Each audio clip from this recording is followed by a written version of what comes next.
O Victor foi submetido ao comitê em dezembro, na seguinte perspectiva: o que nós podemos... É necessário, primeiro, é necessário termos uma inteligência artificial?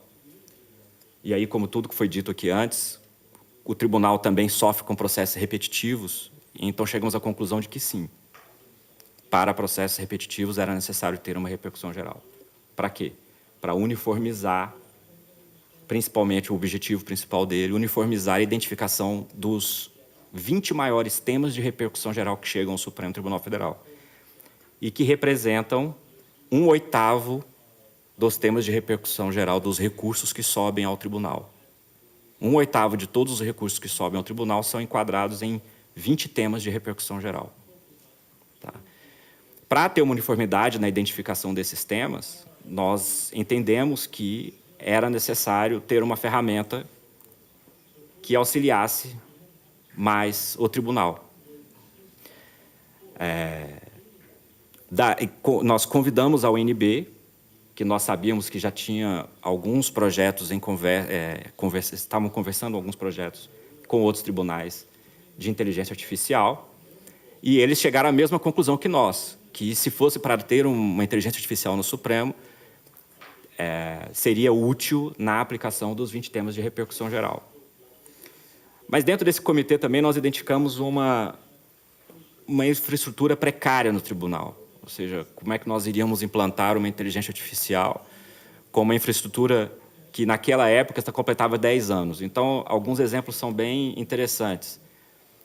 A rede Wi-Fi do Supremo era de 2007. E nós estávamos preparados para ter 200 conexões por dia de Wi-Fi. E 10 anos depois, nós tínhamos 2.000 conexões simultâneas. E nós ainda tínhamos o mesmo sistema, ou seja, não tínhamos sistemas Wi-Fi, né? Todo mundo reclamava do sistema Wi-Fi. E a rede cabeada do tribunal também era de 10 anos antes, naquele antigo 10/100, entendeu? Então, nós tínhamos que melhorar o nosso sistema, nossa rede cabeada. E isso foi feito. Ao mesmo tempo que decidimos pelo Victor, nós estávamos fazendo toda a renovação da infraestrutura tecnológica do tribunal. Isso foi mais emergencial também por conta da emenda constitucional 95, do limite de despesas. Porque se não fizéssemos essa atualização da infraestrutura do tribunal nesse período, e a partir de 2020 a emenda incidirá totalmente no Poder Judiciário, né? Nós não teríamos dinheiro para poder fazer esse investimento em infraestrutura. E a emenda está prevista para vigir por 20 anos. Então, nós teríamos muita dificuldade para poder fazer essa renovação. Então, para preparar o tribunal para a adoção de novas tecnologias, foi necessário atualizar toda a nossa infraestrutura de dados. É engraçado que, em 2007, nós não tínhamos ainda o processo eletrônico da forma como temos hoje. Quase 100% dos processos, 95% dos processos do Supremo são digitalizados. Então, a internet que nós tínhamos era para uma época que não tinha processos digitais transmitando dentro do tribunal, em PDF, arquivos pesados e etc. Então, foi quase um milagre termos chegado até 2017 sem um colapso. Outro item importante foi a transformação da mentalidade das pessoas dentro do tribunal a respeito da tecnologia, da nossa equipe de TI. Tá? É recente... os concursos públicos para a equipe de TI do Supremo Tribunal Federal são recentes.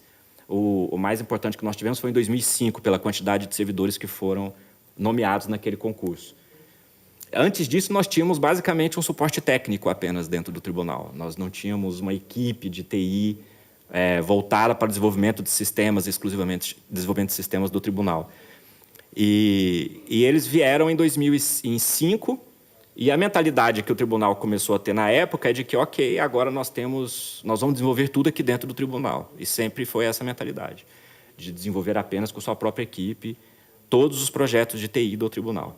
Mas havia uma dificuldade muito grande. Linguagem do técnico em tecnologia da informação é muito diferente da linguagem do jurista.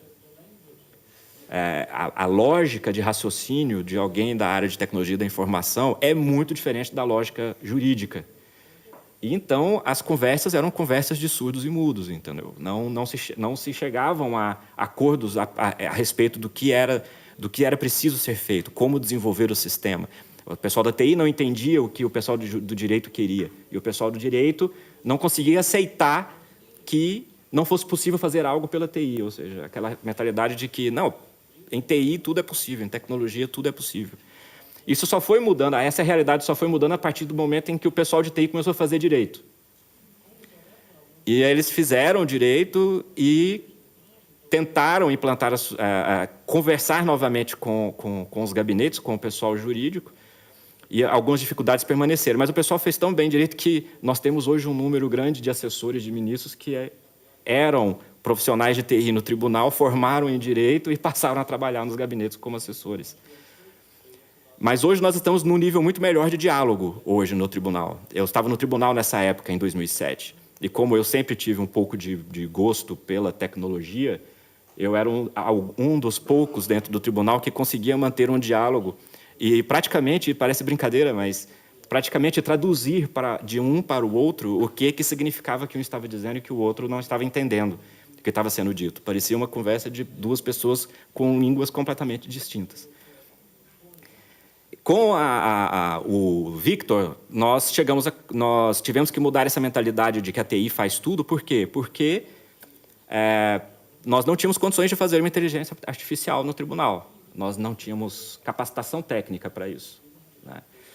E a ideia de procurar o ONB, isso tinha ficado bem claro para nós. Era interessante por quê? Porque nós uniríamos duas instituições importantes em Brasília, no Brasil, né? A ONB e o Supremo Tribunal Federal, em torno de um projeto que teria um amplo alcance. Esse amplo alcance, quando o Victor estiver 100% operacional, a ideia é de que ele seja operado também pelos tribunais de segundo grau, que eles possam utilizar o Victor na identificação dos temas antes mesmo que isso chegue ao Supremo Tribunal Federal. Um decision maker, né? Uma pessoa para decidir. Por quê? Porque nós delimitamos o objeto apenas na presidência do Supremo, ou seja, ele não alcançaria os gabinetes, e nós sabemos que isso teria um pouco maior de dificuldade de aprovação do projeto e desenvolvimento do projeto, se fosse necessário, se fosse um projeto que interferisse na rotina de cada um dos gabinetes. Então, ficou exclusivamente dentro da presidência. E é um projeto curto, ou seja, o primeiro acordo que nós firmamos com a ANB se encerrará em maio deste ano. E o prazo que nós temos para poder finalizar o Victor é até maio deste ano. Tudo isso é resultante desse amadurecimento de que a nossa TI simplesmente não conseguiria fazer sozinho um sistema como esse. E o interessante é que, nesse ponto, também a ONB ganhou muito com o projeto. O que foi assinado com a ONB foi um projeto de pesquisa e desenvolvimento. Foi relativamente barato para o Supremo Tribunal Federal, foi R$ 1.600.000, mas que, para a ONB, é um investimento importantíssimo, porque foi exclusivamente voltado para a montagem de um laboratório para desenvolvimento de inteligência artificial. Hoje, eles têm uma estrutura, só por causa deste investimento que foi feito pelo Supremo na transferência de recursos para a ONB desenvolver o projeto. Tá? Uma das dificuldades que nós temos com relação a um projeto como esse de inteligência artificial é os modelos de negócio não muito adequados para o serviço público das grandes indústrias, dos grandes desenvolvedores de tecnologia. Por quê? Primeiro, que a administração pública tem um alto nível de rejeição a risco. Tá? Isso é natural, evidentemente, não é dinheiro privado, é dinheiro público que está em jogo, então nós temos, naturalmente, uma maior aversão ao risco. E segundo, nós vimos aqui mais cedo que o Alexia não fala português ainda, mas o Watson fala. E o Watson aprendeu a falar a partir de um contrato no Brasil com uma instituição financeira. E essa instituição financeira pagou o Watson, eles pagaram ao Watson. E o que o Watson fez? Ele aprendeu português sendo pago para aprender português. E depois do que ele aprendeu português, o Watson está sendo vendido no mercado brasileiro em língua portuguesa. Ou seja, o que eu via de questionamento era como que você pagou para uma empresa desenvolver uma inteligência artificial que ia aprender não só o português, mas português jurídico, entendeu? Um juridiquês, que é uma especialidade um pouco maior. Como é que você paga para isso e depois essa empresa vai comercializar esse produto de alguma forma no mercado e você não ganhou nada com isso, pelo contrário, você pagou para treinar uma inteligência artificial. Então, esse era um problema que que fez com que nós não optássemos para ir atrás de uma ferramenta privada. E, particularmente, nós tivemos ofertas em que nós nem pagaríamos, só pelo fato de ser o Supremo Tribunal Federal, seria ofertado ao Supremo a utilização de uma inteligência artificial, mas é óbvio que o interesse deles era no treinamento nesse português jurídico, que é que no mercado teria um valor extremamente alto. Então, a opção que nós tivemos pela aversão ao risco foi contratar o ONB, fazer um acordo com a ONB, fazer o desenvolvimento com a ONB, que é ela e o Supremo Tribunal Federal que tem essa propriedade dessa inteligência artificial. O nosso procedimento de licitação é inadequado para esse tipo de projeto. Como é que nós faríamos a seleção de qual empresa seria capaz de desenvolver com qualidade, entendeu, a inteligência artificial? Nós sabemos que tem a lei de incentivo à inovação, que permite a contratação por dispensa, dentro do preenchimento de alguns requisitos, mas, ainda assim, havia pouquíssimas experiências naquele momento no Brasil a respeito da contratação por dispensa dessa modalidade. Desculpa, eu estou falando dispensa, mas algumas pessoas, principalmente aqui nos Estados Unidos, não devem entender. É um procedimento licitatório, mas que você pode contratar com um pouco mais de liberdade, escolhendo quem você quer contratar, né? A lei de incentivo à inovação permite esse tipo de contratação, mas, como eu disse, para o Supremo Tribunal Federal adotar, naquele momento, esse tipo de contratação era muito arriscado. O tribunal, em muitas formas, ele é conservador com relação a inovar, principalmente nesse tipo de contratação, então nós resolvemos não arriscar. Eu sei que foi esse o modelo que o Tribunal de Justiça de São Paulo adotou, que está suspenso pelo CNJ, mas foram bem corajosos em adotar esse modelo pelo valor que foi o contrato, esse modelo de contratação via dispensa pela Lei de Incentivo à Inovação. E a propriedade da tecnologia, que tinha que ser do próprio Supremo Tribunal Federal. Isso era essencial. Neste momento, era essencial ter essa propriedade.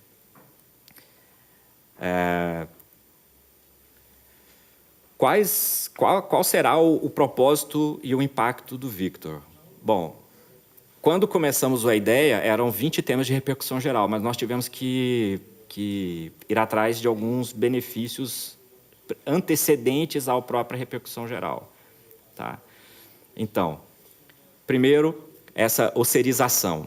E isso, o nosso pessoal de TI lá, esses dias eu recebi uma mensagem dizendo: temos dó do Victor, temos muita dó do Victor. Por quê? Me mandaram uma imagem de uma página digitalizada num tribunal de origem. Então, a página estava totalmente pela metade enviesado, entendeu? Então, não tem nenhum sistema de inteligência artificial que consiga descobrir o que está por trás da página que estava dobrada, né? E esse é um problema, porque a maioria dos tribunais brasileiros não tem equipamentos de qualidade para fazer digitalização sem a necessidade de ter uma pessoa abrindo e fechando a página e digitalizando ali aquele documento.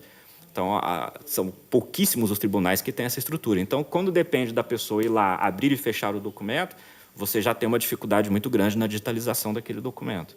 Tá? Esse processo de classificação de peças, etc.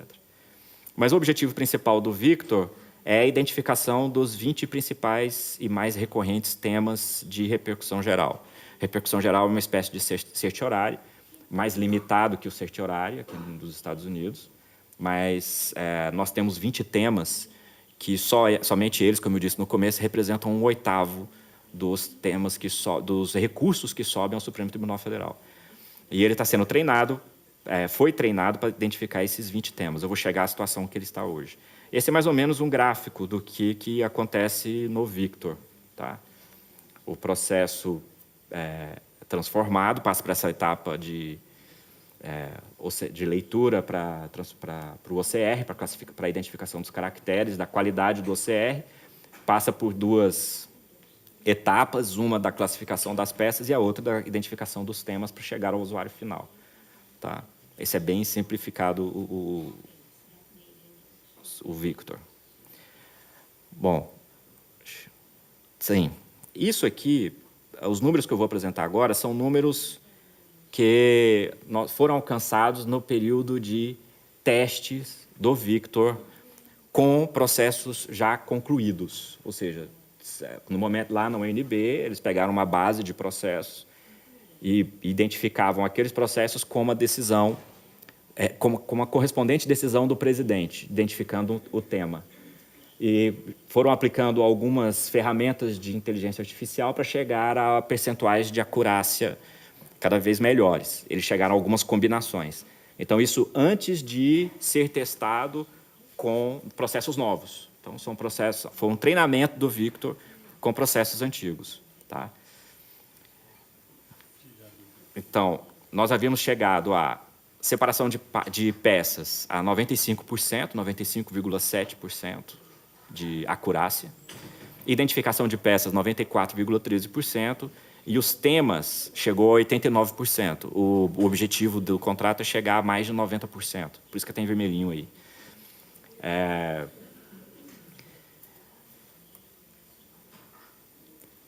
A identificação de peças e a aplicação do OCR chega a 100% dos processos, como eu havia dito, e de temas a 12,5% dos processos do tribunal, a identificação dos temas de repercussão geral. Um servidor público costumaria levar 30 minutos para fazer esse trabalho de identificação de peças, de classificação de temas, e o Victor estava fazendo em 5 segundos. Um servidor, 30 minutos, o Victor em 5 segundos. Tá? O maior benefício disso, nesse momento, para o Supremo, é o de que seria aplicado a todos os recursos, que nós não aplicávamos. Se fosse pegar os nossos servidores e fazer esse procedimento em todos os processos, né, um servidor levaria 22 mil horas para poder fazer, com 42 mil processos, 43 mil processos, quase que é o que a nossa comparação no primeiro semestre de 2018, que subiram para o tribunal 42.954 processos, recursos. Foi o que subiu para o tribunal no primeiro semestre de 2018. Então, com esse tempo de 30 minutos, eram 22 mil horas. Ok, já estou terminando aqui. Ou seja, com a remuneração dos servidores, seria algo em torno de 800 mil dólares de tempo, né, do servidor dedicado a essa tarefa de separação de peças. E os temas, um servidor leva em torno de 15 minutos e o Victor está inserido dentro desses 5 segundos já a separação de peças e a identificação dos temas. Tá? Então, ele ainda está sendo preparado para poder para poder fazer essa análise dos temas naquilo que já está nos gabinetes dos ministros. Tá? Bom, rapidamente, onde nós estamos hoje? O código está sendo testado em ambiente de homologação, ou seja, nós recebemos em agosto do ano passado o código pela UNB e começamos a fazer os testes. E a acurácia, naturalmente, não foi se repetindo, havia necessidade de fazer melhorias. Nós estamos nessa etapa de melhorias ainda do Victor, o código já foi praticamente todo refeito, né? Isso é interessante, mas já foi praticamente todo refeito. É a parte em que nós descobrimos alguns problemas na ordem desse trabalho. Tá? Essa é um protótipo de tela de como o Victor vai trazer para o servidor a classificação das peças e dos temas. Nessa tela tem 2 abas, uma escrito todas e a outra escrito classificadas.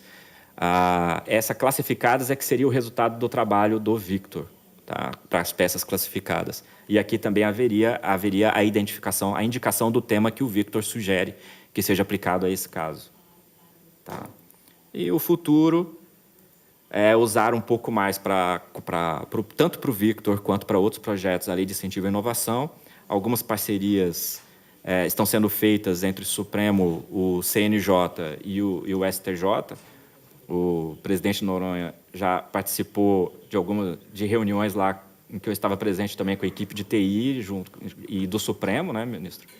O Supremo, o STJ e o CNJ estão trabalhando juntos ainda para desenvolver algumas melhorias em sistemas a serem compartilhados pelos dois tribunais. E numa evolução do Victor, a ideia é de que até o final do ano o Victor comece a aprender novos temas sozinho, à medida que os processos comecem a chegar ao Supremo, de temas que não tenham ainda, não estejam dentro desses 20 temas de repercussão que já foram utilizados para treinar.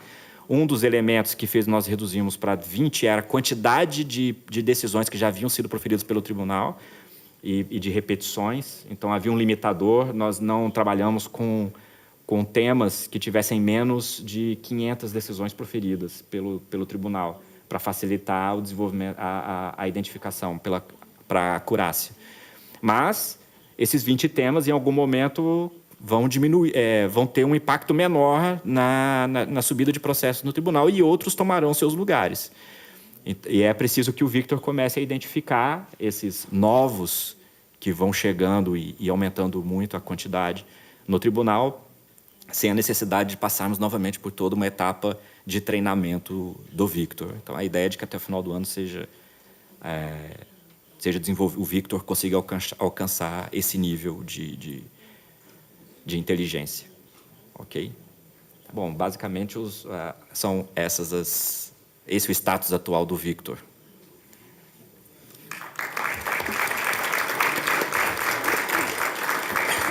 We have time for a few questions, if there are any from the group. None? Yeah, Fernando. I guess you have to come here and speak, I think. Bravo. Eu queria só dizer que eu acho que essa ferramenta, é claro que todos nós sabemos, não substituirá, graças a Deus, né, nós profissionais. Né? Ela é uma ferramenta, né, logo alguém pode pensar que é importante dizer a inteligência artificial vai resolver os nossos problemas, não vamos precisar nem do advogado e nem do juiz para poder dizer o direito. Né? Só para completar, assim, não só não substituirá, na verdade, ele melhor aproveitará o ser humano. Por quê? Esses servidores, como vocês viram, perderiam 30 minutos do seu tempo de trabalho fazendo algo que eles não precisariam estar fazendo. E são formados em direito, são servidores formados em direito que estão perdendo seu tempo classificando peças e identificando documentos. E como tem um fenômeno que tem acontecido nos dois tribunais, no STJ e no Supremo, as presidências estão acumulando cada vez mais responsabilidades nessa primeira etapa dos recursos nos tribunais. Então, é preciso mais servidores trabalhando para as presidências e a gente só vai conseguir isso com esse tipo de ferramenta. Porque com as limitações orçamentárias que estão sendo feitas, não é mais possível você simplesmente resolver contratando mais pessoas, entendeu? Eu queria só, por curiosidade, saber, nesse processo de seleção que vocês estão ensinando ao Victor, instrumentos estatísticos do estilo análise discriminante, análise fatorial, estão sendo usados? De que forma? Chama análise de discriminante ou análise fatorial, por exemplo. Eu não sei se você está familiarizado. Não, esse detalhe não. Com essa linguagem então, não. O que é? Okay. Isso aí se... O pessoal de TI, eu teria que chamar o pessoal... chamarmos o pessoal da TI portuguesa, vamos fazer um brainstorm, vai morrer todo mundo. Ok, obrigado. Então, eu só queria, acho que finalizando, agradecer novamente a toda essa iniciativa da revista Justiça e Cidadania, na pessoa do Tiago, dizer que esses convênios e esses eventos que nós temos feito aí, aqui, na Europa, em Portugal, na Itália, realmente contribuem para o engrandecimento e o veículo, e eu acho que já há muitos anos eu tenho a revista Justiça e Cidadania como efetivamente aquela que traz para o nosso conhecimento do mundo jurídico algo que está hoje um pouco perdido, né? Ainda a revista física é um instrumento bacana da gente poder consultar, de a gente ter no nosso gabinete e receber também em casa para ler. E, com isso, incentivar e a gente chegar hoje, nós estamos falando de inteligência artificial, Espero que não falaremos de robôs, né, androides cuidando do nosso serviço no futuro. Acho que aí, mas não estaremos nós aqui mais para isso. Então, agradeço, Peter, pela paciência com que ouviram o Eduardo e qualquer outra questionamento que a gente possa, esse questionamento talvez a gente possa levar para o pessoal técnico, né? Porque, efetivamente, como ele disse, nós ainda estamos no mundo do jurídico e vamos ter que aprender a lidar com a ferramenta também. Obrigado. Very good. Thank you very much, gentlemen. Desembargador Adamec e também Dr. Toledo. Senhor Eduardo.